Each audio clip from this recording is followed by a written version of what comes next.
અન્ય સમાચાર પર વાત કરીશું વડોદરાથી। વડોદરાના સાવલી તાલુકાના પ્રથમપુરા ગામની સીમમાં આજે એક દીપડો મૃત હાલતમાં મળી આવતા વિસ્તારમાં ખળભળાટ મચી ગયો હતો। ખેતરની વાડ પાસે દીપડો મૃત પડેલો જોવા મળતા ગ્રામજનોમાં કુતૂહલ ફેલાયું હતું।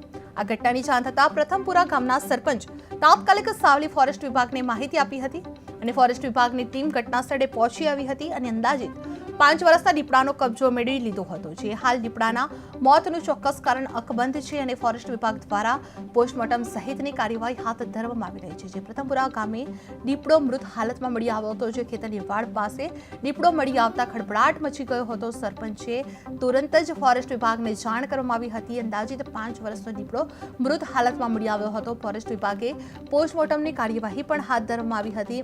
જે માહિતી આપવામાં આવી છે, જે ફોરેસ્ટ વિભાગની ટીમ ઘટના સ્થળે પહોંચી હતી। અંદાજિત 5 વર્ષના દીપડાને મૃત હાલતમાં જોવા મળ્યો હતો, જે ગ્રામજનોમાં કુતૂહલ ફેલાયું હતું। જે દીપડો મૃત હાલતમાં મળી આવતા વિસ્તારમાં ખળભળાટ મચી ગયો હતો। જે ખેતરની વાડ પાસે આ દીપડો મૃત પડેલો જોવા મળતા ગ્રામજનોમાં કુતૂહલ ફેલાઈ ગયું હતું। જે આ ઘટનાની જાણ થતાં જ પ્રથમપુરા ગામના સરપંચે તાત્કાલિક સાવલી ફોરેસ્ટ વિભાગને જાણ કરવામાં આવી હતી। ફોરેસ્ટ વિભાગની ટીમ ઘટના સ્થળે પહોંચી આવી હતી અને અંદાજિત 5 વર્ષના દીપડાનો કબજો મેળવી લીધો હતો અને હાલ દીપડાના મોતનું ચોક્કસ કારણ અકબંધ છે અને ફોરેસ્ટ વિભાગ દ્વારા પોસ્ટમોર્ટમ સહિતની કાર્યવાહી પણ હાથ ધરવામાં આવી રહી છે।